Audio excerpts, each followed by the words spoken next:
Bueno, doctores, buenos días. El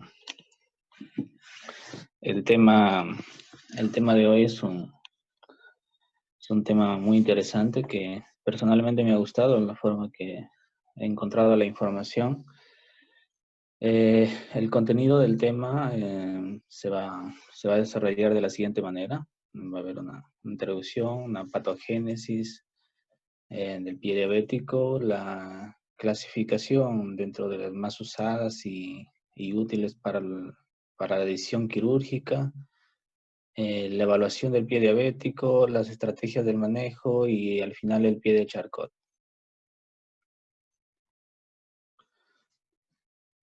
Bueno, el pie diabético, hay diversas acepciones que se le dan, pero dentro de las que más pinta el cuadro es que es definida como la presencia de infección, ulceración, asociado, ¿no?, a destrucción de los tejidos profundos, eh, con anormalidades neurológicas y varios grados de enfermedad arterial periférica que sucede en los miembros inferiores valga la redundancia, de un paciente con diabetes. Entonces, debe haber estas condiciones para clasificarlo dentro de un pie diabético. Infección, ulceración y destrucción de los tejidos profundos. Básicamente se define así. La diabetes es una enfermedad muy prevalente en el mundo. La Sociedad Americana de Diabetes calcula que en Estados Unidos solamente hay 20 millones de personas, ellos son más de 300 millones. En el Perú, la prevalencia general de diabetes se estima en el 7%, siendo mayor para las ciudades localizadas en la costa. Para Lima Metropolitana se ha estimado en un porcentaje de 8.4%, un poquito más de la media. Es decir, que 1 de cada 12 personas tienen diabetes. Y de ellos, de la población diabética, los pacientes que hacen ulceración del pie de la población es más o menos 4 a 10%, en jóvenes de 1 a 3.5% y en adultos es bordeando del 5 al 10% de los pacientes que teniendo diabetes pueden llegar a hacer ulceración del pie, es decir, desarrollar un pie diabético propiamente dicho. Entonces, debido a la prevalencia, pues es lógico que en algún momento nos va a tocar manejar pacientes con diabetes, tanto en fracturas como quizá en el pie diabético. Y no solamente el pie diabético implica para el cirujano ortopédico la amputación, sino hay una serie de intervenciones que voy a ir desarrollando en las que puede comandar incluso el manejo del pie diabético el cirujano ortopedista, ¿no? Entonces, no es una patología que lo maneje otro especialista. En realidad, en los libros menciona que encontré un libro que esto debería comandarle el manejo el cirujano ortopedista. Entonces, ahí la importancia de conocer esta patología muy prevalente y saber las estrategias de manejo, ¿no? Entonces, tomando en cuenta eso, entra a tallar el cirujano ortopedista y vamos a ver que la diabetes, pues tiene muchas complicaciones, pero digamos que se las cataloga dentro de una triada que es la que está bien estudiada, y es que la diabetes se desarrolla al final una vasculopatía, una neuropatía y una inmunopatía. Dentro de lo que corresponde a nuestra área, es más la parte neuropática la que nos compete, y la parte de vasculopatía pues es más digamos, al cardiovascular, pero que al final podría llegar a la amputación, ¿no? Que es esto ya dentro de nuestra área. Y la inmunopatía, pues, es digamos que la patología que nos podría condicionar o no la evolución de las otras patologías, ¿no? Entonces, la diabetes en realidad es una enfermedad muy compleja que requiere un tratamiento multidisciplinario. Por lo tanto, y dentro de ellos está el cirujano ortopedista específicamente en las úlceras, ¿no? Sería un pie diabético en sí. Ahora, ¿cómo es que la diabetes puede llegar a desarrollar al final un pie diabético? Lo he resumido acá en estas líneas, tratando de explicar cómo es que sucede esto, ¿no? Entonces, bueno, de acuerdo a la etiología, pues sucede por un exceso en carbohidratos en los tejidos, y eso hace que toda la bioquímica de los tejidos cambie y se suceda una serie de vías alternas en las que al final se vuelven perjudiciales para, para cualquier tejido, especialmente en lo que nos compete en las articulaciones, en el tejido óseo, se vuelve osteoporótico. Por ejemplo, a nivel plantar hay un engrosamiento significativo del tejido septal que es vertical. Hay unas capas ahí que se superponen y hacen que la biomecánica de esta cambie. En el tendón de Aquiles se ha encontrado que las fibras del tendón, histológicamente se ha encontrado que las fibras del tendón de Aquiles pues se muestran desorganizadas en los diabéticos y calcificaciones, ¿no? Y esto se ha encontrado en estudios en el 75% de diabéticos sin problemas, sin manifestaciones de pie diabético, y ya se las encuentra en el 75% de pacientes calcificaciones a nivel del tendón de Aquiles, ¿no? Hay otros estudios que han mostrado que el 65% de las personas con diabetes tipo 1 y 2 tienen ya alguna evidencia de neuropatía periférica, ¿no? Es ahí la importancia ya de detectarla a tiempo y tratar de corregirlos para que no llegue a ser úlceras o una posible amputación posterior, ¿no? La neuropatía en sí, evaluando, que voy a ver después la evaluación, la neuropatía sí es un factor independiente de las complicaciones que sucede en un paciente diabético después de una cirugía de pie y tobillo. Entonces, si encontramos algún tipo de neuropatía, eso de por sí ya es un factor de riesgo para alguna cirugía que podamos hacer en el pie y tobillo. Bueno, y la explicación ampliamente difundida es que la glicación de las paredes de los vasos arteriales hacen un engrosamiento de las membranas basales y la actividad pues, reducida del óxido nítrico y acumulación de sustancias tóxicas, ¿no? A nivel de tejidos. Otra de la forma como se inicia una úlcera de pie es explicar que esta ausencia de liberación de aceites o de la grasa corporal a nivel cutáneo que se ve interrumpida por la falta de sensibilidad de una zona del pie o de toda la del pie, pues hace que esto se fisure más al pequeño trauma, ¿no? Entonces, podría ser el talón, podría ser el antepié, que no tiene esta protección sebácea natural. Esto hace que al pequeño trauma se vaya fisurando, y como añadido a esto no hay sensibilidad en la zona, pues el paciente no se da cuenta y desarrolla una úlcera, ¿no? Eh, hay otras manifestaciones que ya van más para la especialidad de ortopedia, es el desarrollo de contracturas, ¿no? El desarrollo de contracturas a nivel de los pies se da por una desbalance muscular propio de una neuropatía diabética o motora, en el que sucede que los músculos intrínsecos del pie se ven sobrepasados eh, por los músculos extrínsecos o al contrario, y desencadena pues que se desarrollen dedos en martillo, dedos en garra y migración distal de la almohadilla grasa que tenemos abajo. Y al final la contractura de los gastrocnemios incrementa la fuerza de carga transmitida a los pies. Lo vamos a explicar acá.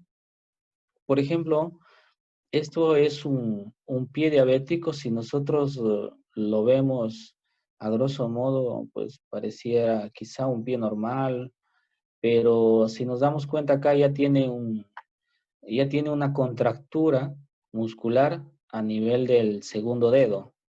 Eh, Esto hace que la biomecánica de la parte anterior del pie, pues esto empiece a cambiar y, por ejemplo, esta parte rozar con el zapato y generarse una úlcera y el paciente probablemente no se dé cuenta, ¿no? Entonces, la contractura, pues, las contracturas musculares o lo que se llama la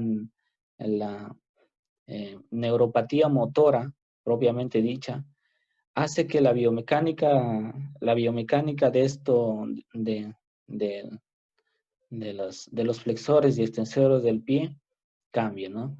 Especialmente la parte anterior del pie. Por ejemplo, acá vemos que las zonas de presión pues, del pie se dan en un tercio en la parte anterior y 2/3 en la parte posterior. Esto es como que es la distribución normal, fisiológica del peso del cuerpo al caminar. Cuando sucede una úlcera a nivel de antepié, pues hay que pensar en, en que probablemente ya haya una contractura a nivel del gastrocnemio que viene a insertarse al tendón de Aquiles, y esto hace que la presión a nivel anterior pues aumente. Y este aumento de presión hace que se genere una úlcera a nivel de antepié. Y esto aunado a que acá se encuentran pues los huesos estos sesamoideos, ¿no? A nivel de acá. Y, y esto genere mucho más presión en el zapato, en el piso, haciendo que se desencadene en una úlcera, ¿no? Entonces, lo importante es que nosotros debemos evaluar bien al pie de un diabético y decir qué cambios biomecánicos se está pasando y qué podemos corregir. Por ejemplo, lo primero que podríamos evaluar es el calzado, el tamaño del calzado en primer lugar, deformaciones, deformidades que hayan en la pisada, incluso cuerpos extraños. Se dice que bueno, hay cuerpos extraños a veces que ingresan ahí y el paciente ni se da cuenta que los hay, y eso es lo que ocasiona la lesión progresiva de un pie. La atrofia, otra característica que podemos evaluar es la atrofia del extensor digital corto, por la presencia de dedos en garra, como la parte de acá, por ejemplo, acá ya tiene dedos en garra, hay una disfunción motora ya, no es solamente de callo, sino hay una disfunción motora. El pie caído, que es un pie, digamos, desviándose a equino, indican ya una neuropatía motora establecida, ¿no? Algún callo debería ser notado como signos de aumento de presión. O sea, evaluación de un callo se entiende que ese lugar está sometido a una presión excesiva y por lo tanto es tributaria de un factor de riesgo, además de formación de úlceras, ¿no? Entonces, identificar estos signos clínicos en el pie hace muy, muy importante que, que nosotros podamos intervenir a tiempo y evitar que se desarrolle una úlcera posterior, ¿no? Y a nivel muscular, pues se habla mucho de la contractura del gastrocnemio, o sea, de los gemelos a través del tendón de Aquiles, donde la evaluación de esta y a través de un test nos podría indicar que existe ahí un aumento de presión. Si es que se contrae el gastrocnemio o si se mantiene una rigidez el gastrocnemio, pues el pie va a tender a irse quino y la fuerza o la biomecánica del pie ya se altera porque ejerce una mayor presión a nivel de la parte anterior del pie, del antepié, a nivel de los metatarsianos, y eso hace que se genere posteriormente una úlcera. Y esto lo evaluamos a través de un test, el test de Silverkill, en el que vemos la contractura del gastrocnemio, ¿no? Es una evaluación simple que gráficamente lo voy a explicar acá. Lo normal es que, bueno, el gastrocnemio sabemos que se inserta a nivel del calcáneo y se va y pasa a la articulación de la rodilla y se inserta en el fémur. Esto hace que, pues, este ángulo de acá, digamos que cuando nosotros flexionamos la rodilla, pues este ángulo se vuelve más agudo, se acerca, digamos que hay una mayor dorsiflexión, ¿no? Entonces, es por la relajación que existe de los gastrocnemios. Entonces, permite una flexión mucho mayor. Eh, entonces, lo que sucede es que nosotros hacemos el test y, por ejemplo, ¿no? Tenemos una extensión, en la extensión de rodilla, nosotros tenemos un ángulo que sucede a nivel de la articulación del tobillo. Si es que nosotros flexionamos la rodilla, este ángulo debería ser, como se relaja el gastrocnemio, este ángulo debería ser mucho más agudo, o sea, debería haber una mayor dorsiflexión del pie. En este test lo que nos dice es que cuando hay una rigidez del gastrocnemio, pues cambiando de esta posición de la rodilla extendida, el ángulo no se modifica al flexionar la rodilla. Eso quiere decir que el gastrocnemio no se ha relajado, sino sigue aún contraído, por lo tanto podríamos diagnosticar una rigidez a nivel del gastrocnemio, haciendo probablemente un diagnóstico de rigidez de este músculo, ¿no? Entonces, por lo tanto, podríamos ahí ya hacer una intervención preventiva ya, si es que se desarrolla, si es que asociado a esto, pues se encuentra una úlcera, por ejemplo, en antepié. Entonces ya podríamos evaluar, ¿no? Otro de los valores que es muy utilizado y tiene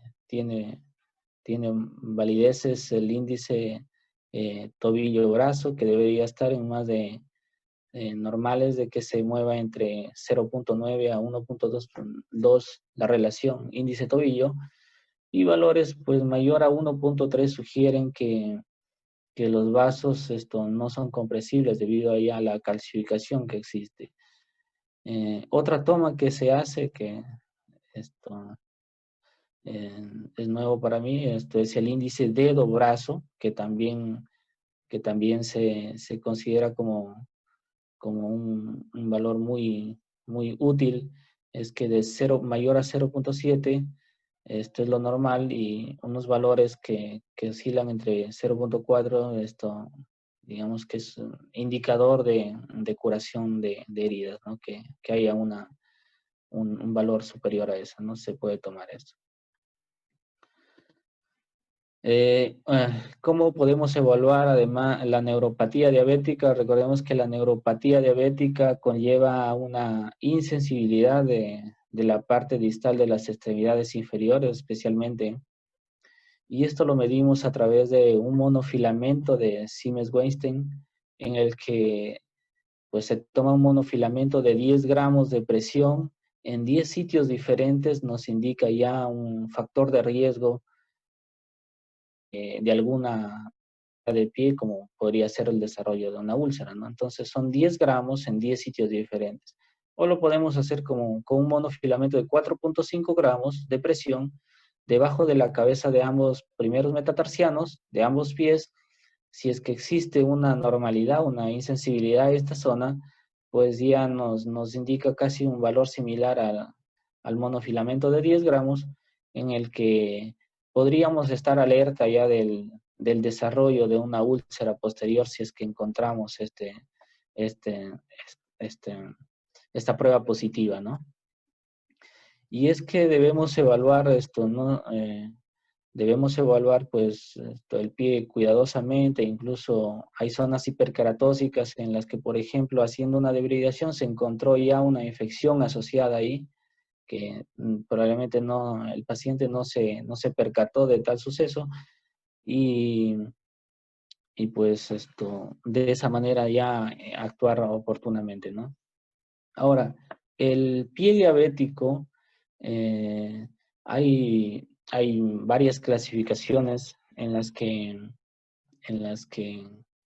eh, mencionar, pero para la parte, bueno, el libro del Campbell lo menciona esta clasificación como útil porque nos da también una, digamos, algo que al final nos da la clasificación, más o menos lo que vamos a hacer para evitar eso, ¿no?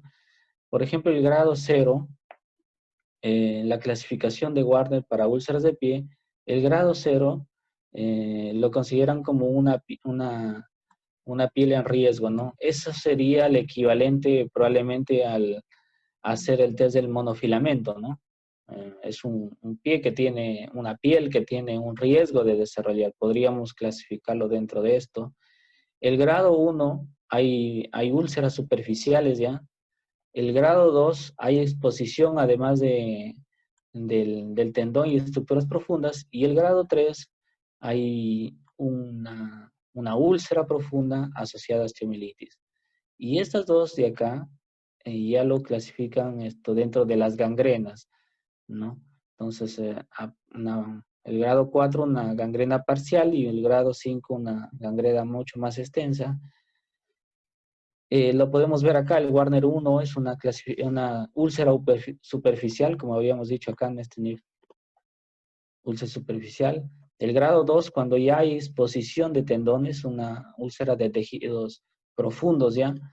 Y el grado 3 es cuando ya, aparte de la úlcera, hay una destrucción ósea o una osteomielitis asociada. Ese es el grado 3, ¿no? Hay otra clasificación en las que, en la clasificación de Brodsky, en las que toma en cuenta la clasificación de Wagner, pero a la vez la diferencia de la isquémica. Y esta es un poco más completa porque nos da un panorama, digamos que diferenciado. En la de Warner, pues la gangrena lo clasificaban en 4 y 5, y en la de Bronsky lo separan. Por ejemplo, tenemos que la clasificación de las úlceras por un nivel de profundidad similar a la de Wagner. En el grado 0, pues no hay un rompimiento todavía de la piel. Igual en el grado 1, úlcera superficial, grado 2, que se exponen los tendones, y en el grado 3, asociado a una osteomielitis, un absceso ya, ¿no? Pero acá lo diferencia del isquémico. Por ejemplo, en el grado 0, que no hay isquemia, en el grado, perdón, el grado A, en el grado B, hay una isquemia, pero sin gangrena asociada. Acá podría intervenir el cirujano cardiovascular, por ejemplo. En el grado 3 hay una gangrena parcial de la parte del antepié. También en estos dos grados es donde podría intervenir el cirujano cardiovascular, reperfundiendo, haciendo bypass. Y en el grado D, que lo menciona, es cuando hay una gangrena completa. Acá lo único que hay que definir es el nivel de amputación, ¿no? En el laboratorio, pues el laboratorio no es como, digamos, un proceso inflamatorio, infeccioso, pues sacamos los análisis de rutina, todos probablemente estén aumentados. Y se ha dicho que la hemoglobina glicosilada es en sí independiente para el desarrollo de úlceras, así que si encontramos una hemoglobina glicosilada alta, mayor a 8, pues hay digamos que es en sí de por sí un riesgo de desarrollar pie diabético, ¿no? E incluso se menciona que para hacer una intervención, la hemoglobina glicosilada debería estar en valores no mayores a 8%, ¿no? De laboratorio pasamos a imágenes y las imágenes pues nos muestra por ejemplo, esta es una destrucción de la articulación tarso-metacarpo tarso-metatarso, en donde ha habido un colapso a nivel de esta articulación y podría indicar varias cosas, ¿no? Podría indicar que solamente es, digamos, un colapso por el propio, eh, por la propia diabetes que vendría a ser la osteoporosis, la destrucción articular o simplemente una osteomielitis asociada ahí que tendríamos que evaluarlo, ¿no? Digamos que acá sería difícil identificar si se trata de un pie de Charcot, que es puramente biomecánico, inflamatorio, en donde no hay rompimiento de la piel, o podría ser una osteomielitis asociada, podría ser que tenga una úlcera ahí a ese nivel, ¿no? Tendríamos que ver la piel. Ahora, el tratamiento, dentro de los objetivos primarios del tratamiento, pues es la curación de la úlcera, prevenir la recurrencia y evitar en lo posible la amputación, ¿no? El 44% de mortalidad a los 5 años de iniciado el pie diabético, esto es alto este porcentaje en donde pues los pacientes que desarrollan pie diabético, la probabilidad de morir es casi la mitad a los 5 años. Es por eso que debemos tratarlo de la forma más adecuada. Probablemente si intervienen muchos especialistas o los especialistas adecuados, este porcentaje quizá podría bajar, ¿no? Y evaluando el pie, pues nosotros nos podríamos encontrar con como en esta foto, por ejemplo, donde vemos una úlcera superficial, podríamos clasificarlo como un Wagner 1, una úlcera superficial, pero vemos además acá que hay una deformidad ya a nivel del dedo halus o del primer dedo, en el que nos podría indicar ya quizá una neuropatía motora en donde los músculos flexores estén mucho más, digamos, fortalecidos y hagan que esta flexión suceda y, y haciendo esto pues aumentan la presión a nivel de la punta del dedo y pues digamos, sea la génesis de la úlcera, ¿no? Entonces, probablemente esto empezó con una neuropatía motora y esto hace que aumente la presión a nivel de donde hay más contacto y pues se genere la úlcera, ¿no? Entonces, acá no se trata de curar la úlcera o digamos sí de curarlo, pero evaluar qué es lo que le causó, ¿no? Probablemente sea como le repito, una patología motora, donde haya una contractura exagerada o la debilidad de los flexores. Entonces, ahí entra a tallar ya el cirujano ortopedista corrigiendo esta biomecánica del dedo en sí, ¿no?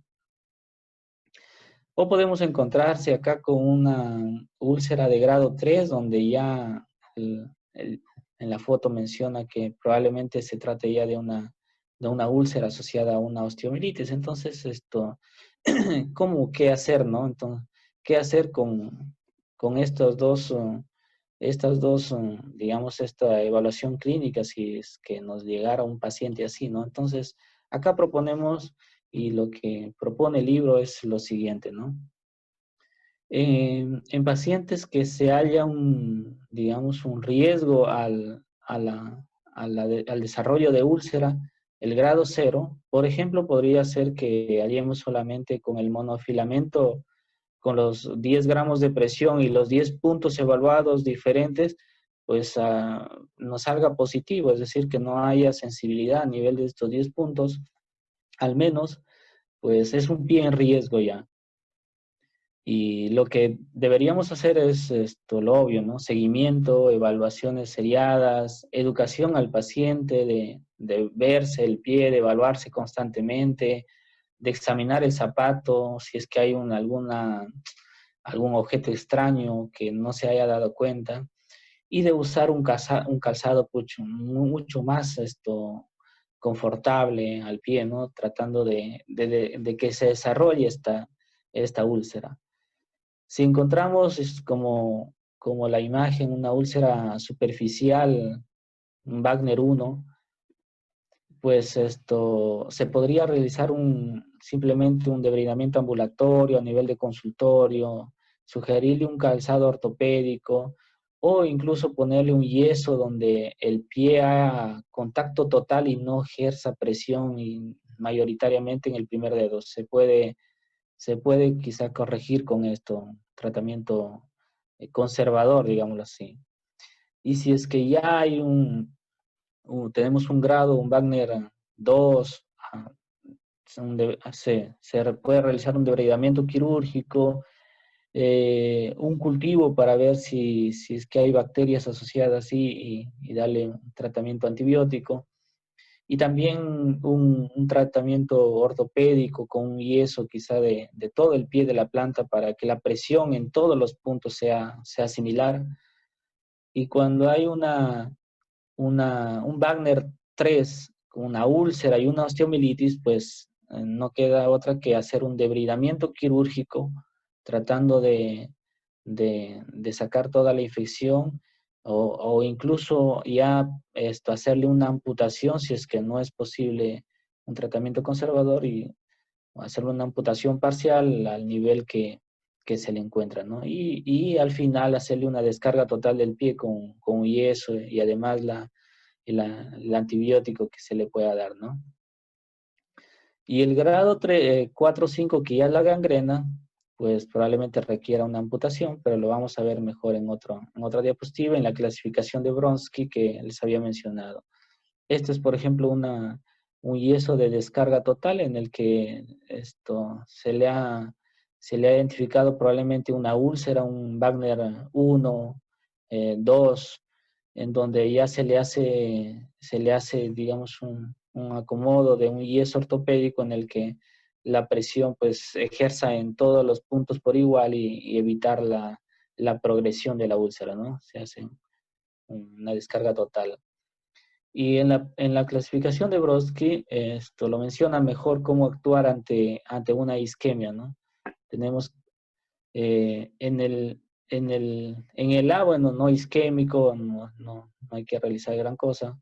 En el grado B, que dice hay una isquemia sin gangrena, estamos en este punto, en el punto de acá. En el grado B, acá ya entra a tallar, como les había mencionado, el cirujano cardiovascular, en el que podría ser un bypass, una angioplastía, en el que como solamente hay una isquemia, pero no hay gangrena, podría quizá reperfundir y hacer que sea viable quizá esta parte del pie, ¿no? El otro es ya donde hay una parcial gangrena a nivel del antepié, a nivel de acá, este es el grado C. Y pues acá el cirujano cardiovascular es el que debe intervenir haciendo una cirugía reconstructiva, una amputación parcial probablemente después por el cirujano ortopédico. Y en la gangrena completa pues también nos puede ayudar el cirujano cardiovascular evaluando ya el nivel de amputación que es posible, ¿no? Entonces, Brodsky, como vemos acá, es como si lo diferenciara y nos da unas pautas de actuar en donde, por un lado, clasifica la parte neuropática en sí, que viene a ser la generación de úlceras por la pérdida de sensibilidad, y por otro lado, ya nos viene a mencionar, nos clasifica la parte vascular, ¿no? En donde hay una isquemia, pero tomando en cuenta la parte vascular. Entonces, se puede confundir ambas, no es lo mismo. Entonces, acá vemos el modo de actuar, ¿no? Entonces, el cirujano cardiovascular, por ejemplo, la actuación sería básicamente en el pie diabético isquémico. El tratamiento antibiótico, bueno, eso se da, lo correcto es sacar un cultivo y antibiograma y pues tratarlo a la bacteria que se encuentra, ¿no? Entonces, se debe sacar de la parte sana, no del tejido necrótico, porque podría confundirnos el germen encontrado. Pues acá el modo de actuar ya es puramente médico, donde el más frecuente mencionan polimicrobiana y pues se puede actuar de acuerdo al germen encontrado, ¿no? Ahora, el manejo quirúrgico está indicado en heridas que están muy contaminadas, donde ya no es posible la debridación de por sí sola o el antibiótico ejercer un efecto importante ahí. Cuando hay una deformidad que no es soportable ya, donde hay una deformidad exagerada y la biomecánica cambia y pues el paciente se incapacita quizá a poder hacer sus actividades, es donde se considera el manejo quirúrgico ya.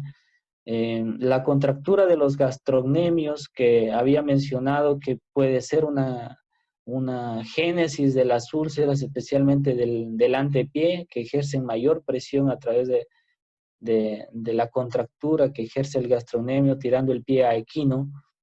Entonces, se podría intervenir acá a este nivel.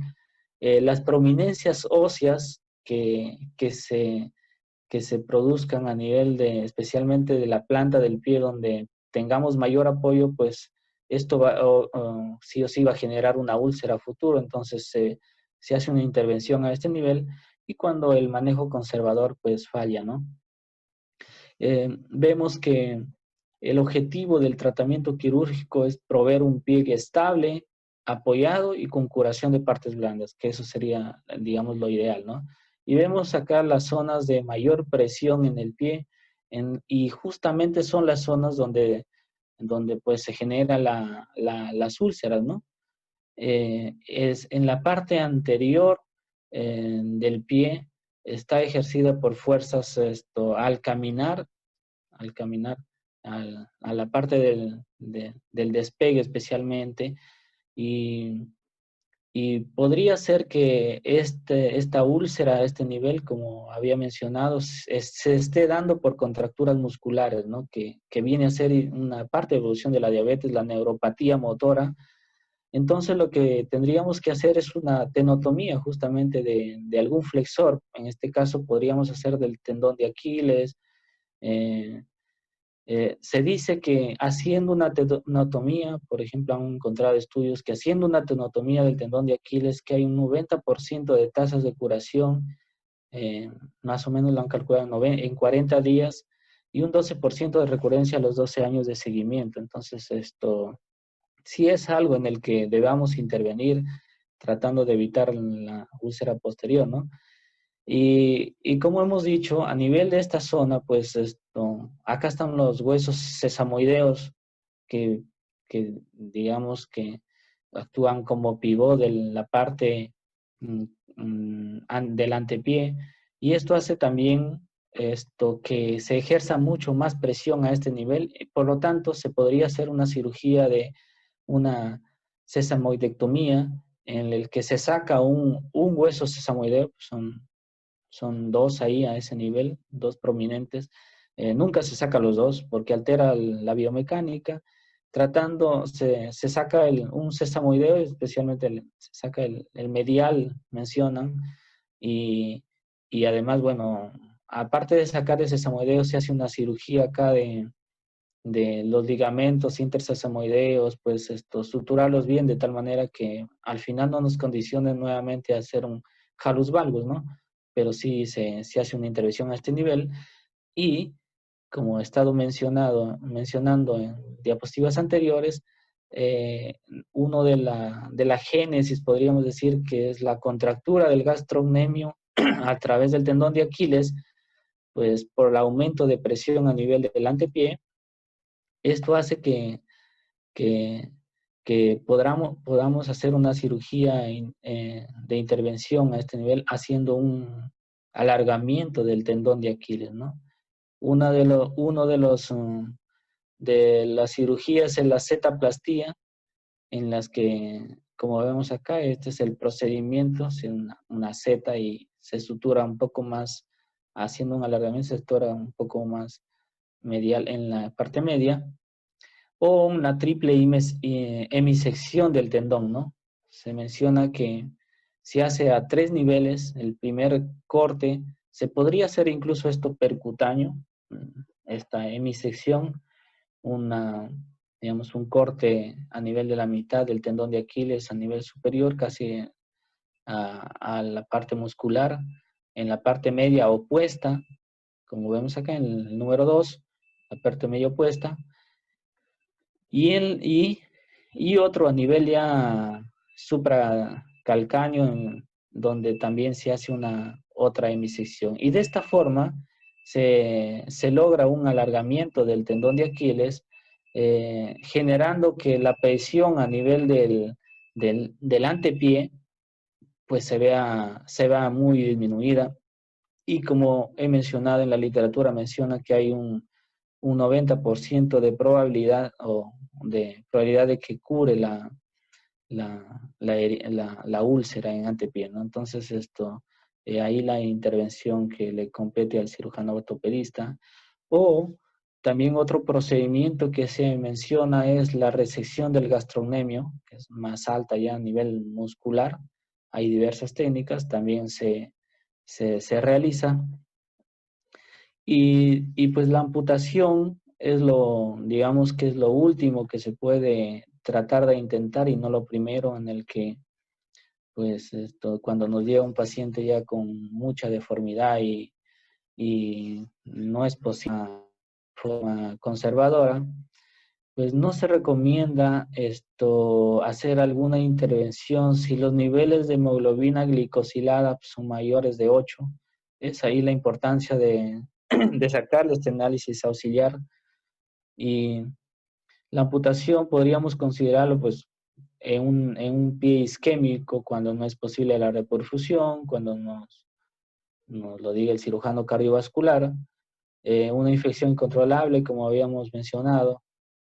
Se dice que el 5 al 15% de los pacientes diabéticos probablemente requerirán amputación en algún momento de su vida, y en lo posible tratar de salvar el pie porque es pues la forma como uno se desplaza e incluso aún con la amputación, la mortalidad es el 20% al año, refieren una amputación transtibial, o sea, dejando que el paciente no pueda, digamos, utilizar su pie afectado. Es por lo tanto que debemos procurar que la amputación sea lo más distal posible, en lo preferible, antes de proximal, tratando de que, bueno, parte la autoestima del paciente no se vea afectada y no incremente esta mortalidad, ¿no? Que es alta en una amputación al año, ¿no?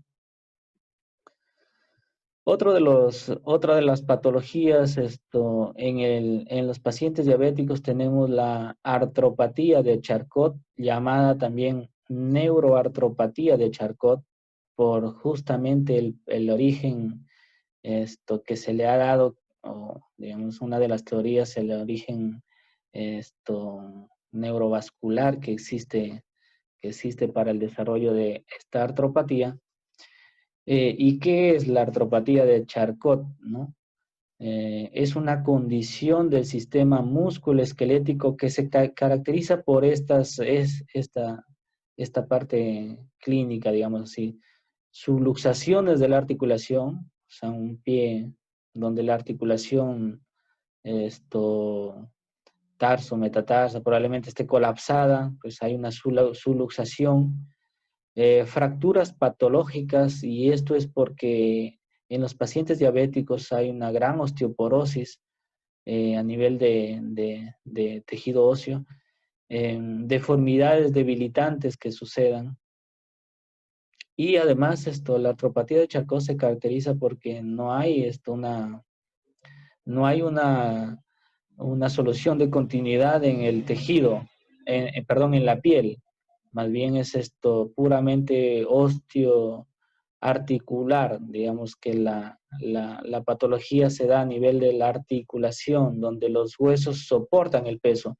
Entonces, la artropatía de Charcot es todas estas características en donde resulta una destrucción progresiva del hueso asociado a tejidos blandos y las articulaciones que soportan el peso, ¿no? Entonces, la artropatía de Charcot se da en articulaciones que soportan el peso. Es ahí una de las características que podríamos quizá diferenciarlo de la osteomielitis, ¿no? Que la osteomielitis se da pues a nivel de una solución de continuidad, se genera la úlcera y al final se da un Wagner 3, que es una infección de tejidos profundos y una osteomielitis. En este caso, la artropatía de Charcot no hay tal discontinuidad del tejido de la piel, ¿no?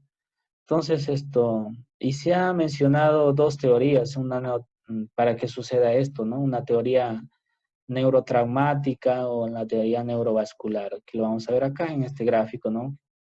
Por ejemplo, acá hay un pie de Charcot, ¿no? Propiamente dicho, una artropatía de Charcot, en donde la articulación, tarso, metatarso, se ve afectada y hay una subluxación, justamente un colapso y fracturas patológicas a este nivel, ¿no? Pero, y además esta zona, pues, se encuentra caliente, eritematosa, ¿no? Entonces es ahí, no, la teoría de neurotraumática, donde nos dice que la propia insensibilidad de la articulación o del pie hace que, hace que unos traumatismos pequeños, pues el paciente no lo sienta y siga haciendo sus actividades y probablemente en el tiempo se dice que la artropatía de Charcot se desarrolla a más de 15 años de evolución de un paciente diabético. Por lo tanto, esto hace que pequeños traumatismos continuos hacen que colapse la articulación, ¿no? No soporte el peso adecuado. Esta es una zona de mucha demanda de peso. Y la teoría neurovascular nos menciona que, y esto además haciendo a la clínica, que si encontramos un pie caliente, un pie hiperémico, en donde una disfunción, digamos, vascular, neurovascular acá, hace que, hace que le llegue mucho más sangre a este nivel tratando de reparar algún daño mínimo. Esto hace que haya un mayor recambio del tejido óseo y esto hace que se genere una osteoporosis a este nivel y pues una osteoporosis hace que colapse esta articulación, ¿no? Entonces, pero probablemente se deba pues creo que tranquilamente se explica con las dos teorías, neurovascular y neurotraumática, pues la artropatía de Charcot, ¿no? Entonces, acá vemos un pie artropático en el que hay una deformidad y un colapso al nivel de medio pie y fracturas además, ¿no? Una zona hiperémica, pero la característica es que no hay una herida, no hay una explicación de probablemente uno de los diagnósticos diferenciales, una osteomielitis a este nivel, ¿no? Entonces, este es un pie de Charcot.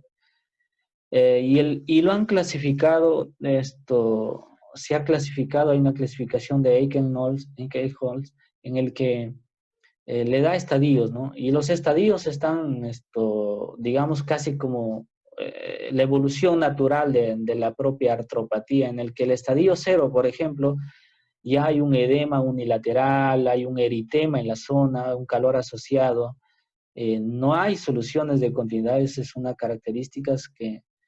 de las características que no hay solución de continuidad de la piel. Y en las radiografías, pues en el estadio 0 todavía nos muestra una osteoporosis localizada, si bien, pero todavía no hay alguna fractura, algún signo radiológico más evidente, ¿no? En el estadio 1 ya, encontramos un edema también similar al estadio 0, pero acá ya hay una destrucción ósea, ¿no? Que muestra la radiografía, hay una luxación ya, una subluxación articular. Y en el estadio 2 hay una disminución. Y acá ya, digamos que los estadios iniciales es como la etapa aguda de la enfermedad. y, y en el estadio 2 ya hay una disminución del edema local, del eritema, del calor. De, ¿Alguien está prendido su micrófono? Hay un eritema, calor, esto asociado a una evidencia ya de pequeños fragmentos fracturarios de... ¿Alguien está prendido el micrófono? ¿Qué fue? Ya. Entonces, a nivel del estadio 2 ya se encuentra evidencias de pequeños fragmentos donde haya colapso, absorción de detritus. Y en el estadio 3 es ya, digamos que la parte resolutiva de la enfermedad, donde no hay un edema o hay un edema mínimo, que ya no hay un eritema marcado ni incremento de calor, y pues las radiografías muestran ya una consolidación, ya que, digamos, biomecánicamente ya se ha establecido y hay una remodelación a este nivel, ¿no? Entonces, esos son los estadios. Otra de las clasificaciones es la de Downies, en las que mencionan simplemente digamos, por la localización, ¿no? Medio pie, perdón, antepié, medio pie y retropié, ¿no? Que lo clasifican también como una neuroartropatía de la clasificación de Downies, ¿no? Básicamente para clasificarlo. Por ejemplo, la 3A de Downies es la articulación propia del tobillo, la 3B la subtalar y la 3C ya es la combinada, ¿no? El colapso total de los dos huesos, el calcáneo y el talo. Y ahora vamos a ver el manejo, ¿no? Cómo es el manejo no quirúrgico y quirúrgico de esta artropatía de Charcot, en el que vemos que el manejo no quirúrgico es en gran parte lo que se, lo que se rige siempre y cuando pues el paciente esté en estadios iniciales, ¿no? Por ejemplo, se puede poner un yeso, menciona un yeso ortopédico en el que si es que, si es que las fracturas se suceden por la descarga de las articulaciones que llevan un mayor peso, pues simplemente haciendo que éste tenga una descarga de peso, en semanas podría mejorar y sanarse incluso, ¿no?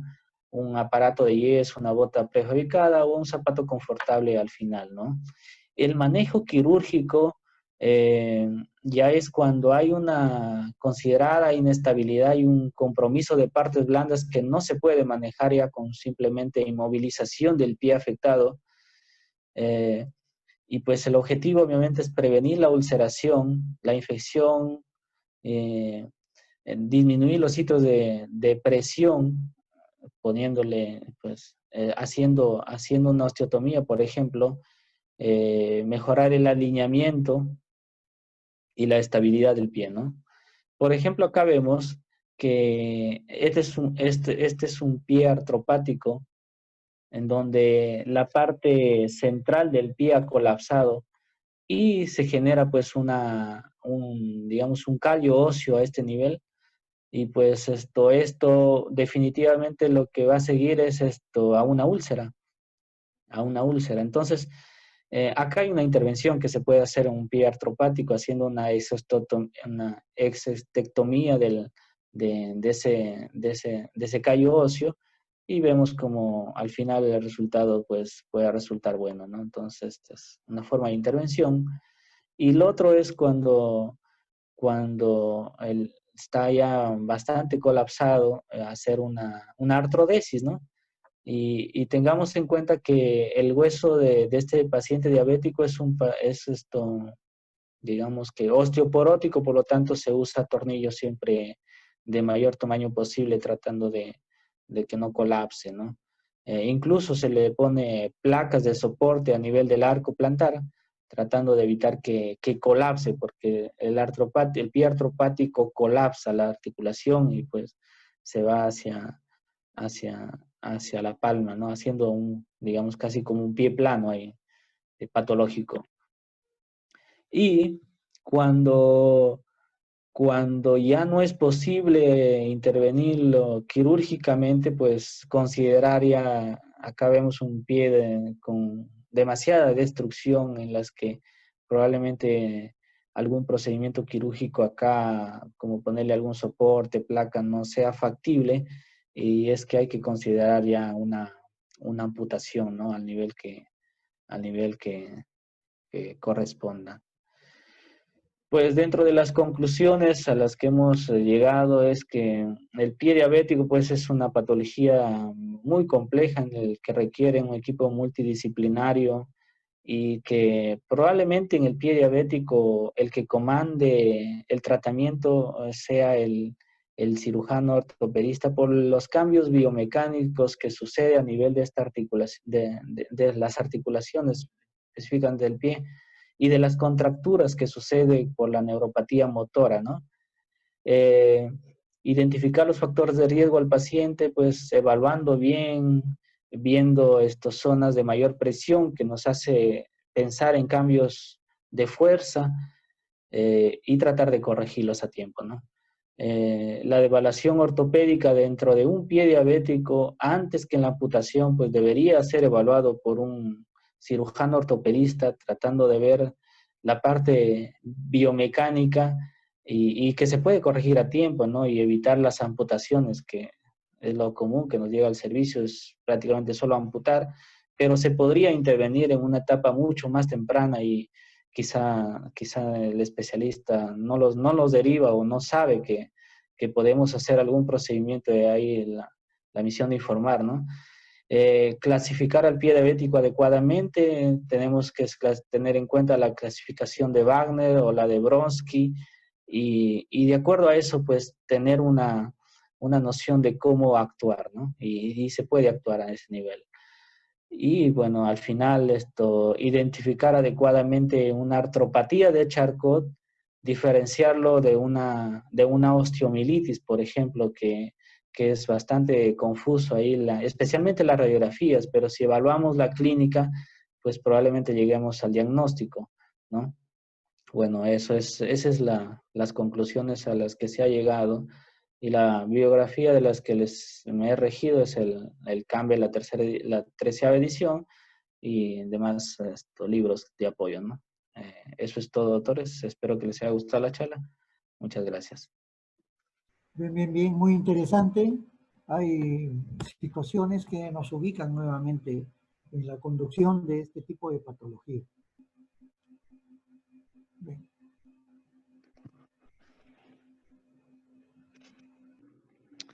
Sí, doctores, ¿alguna participación que podrían hacer al servicio?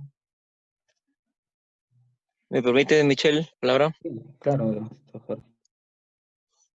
Bueno, la exposición ha estado buena, muy completa, sobre todo me gustó bastante el enfoque terapéutico que le has dado según la clasificación de Wagner y de Brodsky, muy, muy interesante.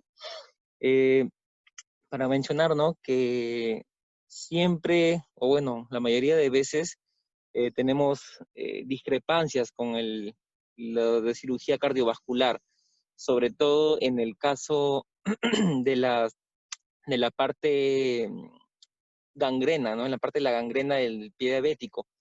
Siempre hay la discrepancia que a veces el cirujano cardiovascular quiere reperfundir un pie gangrenado, un pie con necrosis, y esto crea falsas expectativas al paciente, incluso genera conflicto de los familiares o el mismo paciente con nuestra parte, ¿no? Que nosotros vemos ya un pie que no hay mucho más que hacer que una amputación menor o mayor, dependiendo del caso, y nos genera este tipo de conflicto, ¿no? Es importante lo que mencionaste, cuando ya existe gangrena, prácticamente la reperfusión ya no es de utilidad o no se debería hacer, puesto que ya es un tejido muerto que no regenera. Otro punto también importante en este tipo de patología es el tema preventivo y el tema en cuanto a la atención primaria de salud. Siempre los casos que nos llegan, como también mencionaste, son ya casos prácticamente perdidos y que ya están destinados a la amputación. Lo ideal es abordar a estos pacientes, pero en inicios de la enfermedad, de la úlcera, por ejemplo, un Wagner 1, como para educarlo al paciente, para mencionar lo que debe hacer y lo que no debe hacer, para que tenga un manejo multidisciplinario, control glicémico estricto, evaluación por endocrinología, etcétera, ¿no? Con el fin de no llegar a estas últimas instancias, ¿no? Que genera muchos problemas y también el paciente posamputado, casi la mitad, como también lo había mencionado, de los pacientes tiene una mortalidad al año, ¿no? Son puntos importantes que hay que tener en cuenta y bueno, sobre todo recalcar, ¿no? La educación del paciente, explicándole lo que implica esta patología y lo que en un futuro podría pasar, ¿no? Básicamente eso, la exposición muy buena y felicitarte de nuevo, Michelle. Gracias. Gracias, Jorge.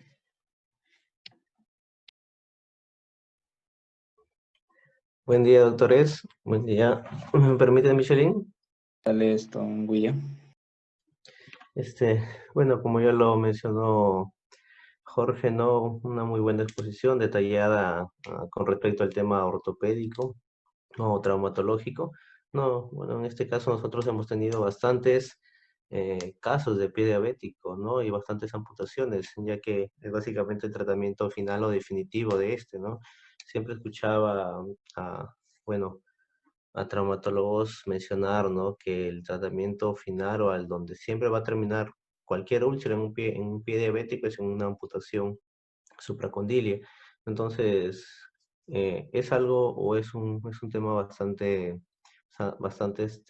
delicado, ¿no? Ya que la atención primaria es la que nosotros o deberíamos abordarlo, ¿no? Al paciente desde ahí, ¿no? Desde que es diagnosticado, ¿no? Un paciente, una diabetes, ¿no? Explicarle de las complicaciones tardías que puede tener, ¿no? Como estas, el cuidado de los pies, ¿no? La aparición de estos signos de alarma y, y, y explicarles ¿no? Bueno, la profilaxis que tiene que llevar, ¿no? Entonces, bueno, en ese caso eso también nos atañería a nosotros, ¿no? De repente en la parte de consultorio externo, ¿no? También controlarlo desde ahí. ¿No? Otro tema también importante que ha mencionado, bueno, es el punto de vista de las clasificaciones y desde dónde o hasta dónde nos atañe a nosotros, o bueno, o atañe al servicio de traumatología, ¿no? Y además también por ahí también ahí está la clasificación también la de Texas, ¿no? También ampliamente utilizada, eh, ¿no? Eh, bueno, bueno, excelente exposición, Michelle. Gracias. Es William. Muy bien, Michelle. Lo único que yo puedo agregar a esto, y esto es para todos los residentes, es que siempre ensayemos la evaluación clínica, el examen físico, el dominio del diapasón, o sea, el estudio cilométrico, la utilización efectivamente, como lo estás poniendo tú ahí, de los filamentos, las evaluaciones que hay en la discriminación a los puntos. O sea, hay una serie de exámenes que uno debería de reconocerlo. ¿Y por qué? Porque uno de los aspectos importantes de esta enfermedad es la prevención. Y haciendo una cartilla de prevención en un paciente diabético, el reporte es que disminuye efectivamente los casos de amputación de extremidad. Entonces, yo creo que remarcar ahí un poquito más en la evaluación de estos pacientes valdría la pena practicar. Ok, muy bonita tu exposición. Muy buena. Gracias, doctor. Esto. ¿Alguien más que desee dar su aporte? Ya, buenos días. Adelante, Sí, doctor. sí. Hola, Michelle. Muy interesante tu charla, Michelle. Y me ha gustado un punto importante que tú has tocado, ¿no? Que es el abordaje precoz. Yo creo que esto de acá debe mantenerse siempre el abordaje precoz, sobre todo cuando está formándose este cuadro que son las úlceras. Como tú ves, eh, que como bien dice el doctor Rodríguez, la identificación clínica de un pie diabético debe ser la base primordial de todo tratamiento, ¿no? Y como tú ves acá, ya hay cambios estructurales en la morfología del pie y la presencia de las famosas úlceras, ¿no? Que es se puede decir, el punto inicial de todo problema de un pie diabético. Y has tocado un punto muy importante, que es la biomecánica del pie, ¿no?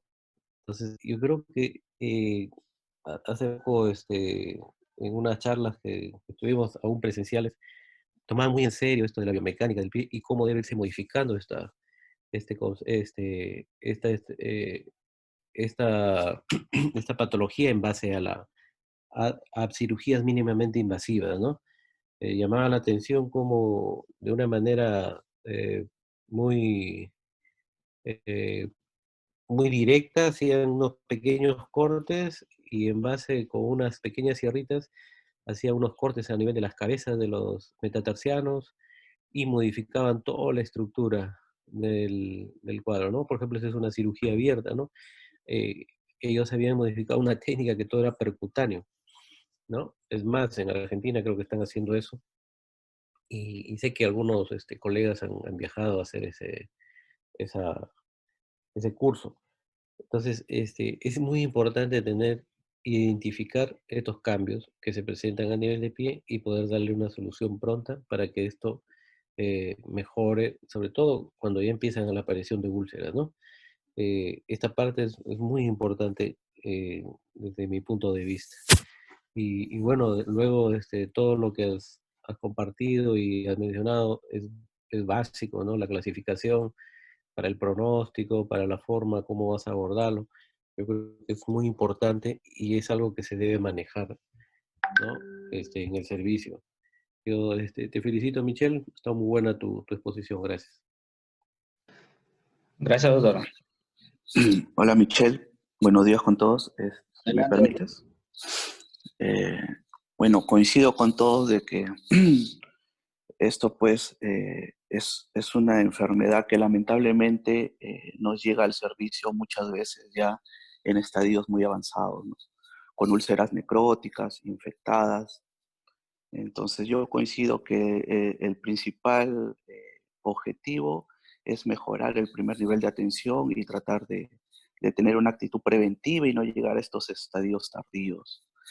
Ahora, como la mayoría de casos que nos llegan ya son Wagner 3, Wagner 4, ¿no? Wagner 5, eh, es importante tener algunas herramientas diagnósticas y ver el manejo terapéutico que le vamos a dar a estas, ¿no? La mayoría de estas, como bien sabemos, van a llegar a una amputación, ya sea parcial o total. Ahora, es muy importante estar de la mano y coincidir con los criterios del cardiovascular. Tenemos algunos inconvenientes con ello, ¿no? Y hay estudios, numerosos estudios de estos pies diabéticos infectados sobre el nivel de amputación, ¿no? Entonces es muy importante ver el nivel de amputación de estos, de la mano con el cardiovascular.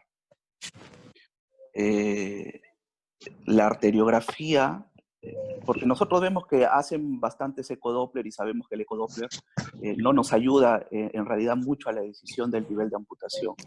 Entonces no olvidemos una herramienta muy importante que es la arteriografía, que sin embargo ya se está instaurando en el hospital, pero la decisión del nivel de amputación no estamos coincidiendo. Entonces, hay que tener en cuenta que también hay estudios que estos pies diabéticos infectados, estas úlceras necróticas o esta inflamación o infección, hasta dónde llega en la pierna, a veces vemos solamente la punta del iceberg, pero por debajo sabemos que la alteración microangiopática y toda esta fisiopatología que tiene esta enfermedad, en realidad es mucho más extensa que nosotros, de lo que nosotros podemos percibir por fuera. Entonces ya está determinado en muchos estudios la amputación infracondilia versus la supracondilia, cuál es la que en realidad en el tiempo más va a beneficiar al paciente, ¿no? Entonces, tener en cuenta que una amputación infracondilia muchas veces va a terminar en un periodo determinado de tiempo, volviendo a intervenir al paciente por una nueva infección y tener que amputar a nivel supracondilio. Entonces, como conclusión, les recalco tener en cuenta siempre la arteriografía, estar de la mano con el cardiovascular en lo posible y tener presente que las amputaciones supracondilias en el tiempo muchas veces creo que son la mejor opción para el paciente. No sé si es que alguien más va a intervenir, eso sería todo lo que tengo que decir. Gracias, doctor. Hola, Michelle, ¿me permites? Sí, doctor, adelante. Bueno, en efecto, el tema del pie diabético es un tema todavía bastante controversial en nuestro medio y que necesita un manejo multidisciplinario, ¿no? No solo de la parte médica, sino de la parte de rehabilitación. Y obviamente nuestra realidad dista mucho de lo que uno puede chequear en la literatura, de lo que uno puede observar en el manejo en otros medios, ¿no? Tenemos muchos inconvenientes todavía para ponernos de acuerdo quién maneja, quién entre los internistas, el cardiovascular, nosotros, incluso quién define los niveles de amputación. Es decir, todavía hay muchas cosas por resolver en este aspecto. Tal vez un intento un poco medio frustrado fue el crear un comité de pie diabético en nuestro hospital que realmente en la realidad pues no funcionó adecuadamente, creo yo. Entonces, todavía aún tenemos muchos inconvenientes, ¿no? Lo ideal es que tengamos primero los medios diagnósticos para poder precisar. Y yo creo que lo fundamental en todo esto es el manejo profiláctico. Lastimosamente, la mayoría de pacientes nuestros llegan en estadios avanzados de infección que no queda otra cosa más que amputarlos, ¿no? Definitivamente, o sea, no es esa la mejor opción. Deberíamos tener nosotros, hay que pedir el EPP. Deberíamos tener nosotros pacientes diabéticos que deberían ser seguidos en sus domicilios, ¿no? Orientados en el manejo de las complicaciones que nosotros sabemos que van a ocurrir. Incluso ya sabemos incluso en cuánto tiempo van a ocurrir estos problemas de vasculitis, de neuropatías, de problemas inmunológicos que van a desencadenar toda esta cascada de eventos nocivos en el paciente, ¿no? Entonces, es un trabajo bastante arduo y lastimosamente vemos que nuestras poblaciones siguen creciendo e incrementándose patologías como la diabetes, que todavía no se pueden controlar adecuadamente y que cada vez los índices se van aumentando, ¿no? Entonces, desde el punto de vista ortopédico, creo que nosotros deberíamos también no solo dedicarnos a saber a dónde vamos a amputar, sino tal vez tratar en la medida de lo posible de realizar todo nuestro esfuerzo en salvar esas extremidades, ¿no? Sabemos de nuestras limitaciones, de las cosas que tenemos, pero tal vez busquemos de alguna manera un mecanismo en el que nuestros pacientes no puedan perder sus extremidades con facilidad como en ocasiones las tenemos que hacer, ¿no? Como decía Ángelo, pues es que nosotros debemos ser los que evaluamos y decidimos finalmente los niveles de amputación. Ahora mismo tenemos aquí en el hospital un paciente con un problema no de pie diabético, una necrosis, creo que es por otra razón, pero que todavía no, el vascular dijo que había que hacer una amputación infracondilia. Yo ahorita estoy entrando a evaluar porque aparentemente a la familia le han dicho que la amputación tiene que ser baja. Entonces yo creo que nosotros somos los encargados de evaluar al paciente. Yo estoy entrando ahorita para evaluarlo y ver si realmente eso se ajusta a la realidad, si realmente es conveniente para este paciente hacerle una infracondilia o es que hay que hacerle una supracondilia, ¿no? Entonces nosotros tenemos que inmiscuirnos en estos, en evaluar el paciente que vamos a operar y decidir finalmente si eso es lo más conveniente, lo que recomienda el cardiovascular o de repente no, ¿no? Y entonces ya a la familia le vendieron la idea de que tiene que ser infracondilia. Entonces habría que ver, porque obviamente hay riesgos de trastornos. Este paciente está con una septicemia probablemente, porque está con un hemograma muy, muy elevado y además con problemas respiratorios. Entonces, yo creo que nadie más que nosotros para poder evaluar, definir bien el paciente que finalmente va a estar bajo nuestra tutela en el aspecto quirúrgico, ¿no? Muy bien, muchas gracias y que tengan todos ustedes muy buen día. Gracias, doctor. Creo que ya se Doctores, concluyó. damos por terminada la reunión, creo ya no hay nadie más que desee opinar. Buen día, doctores, hasta luego. Chao, Michelle, cuídate. Gracias. Buenos días, cuídense.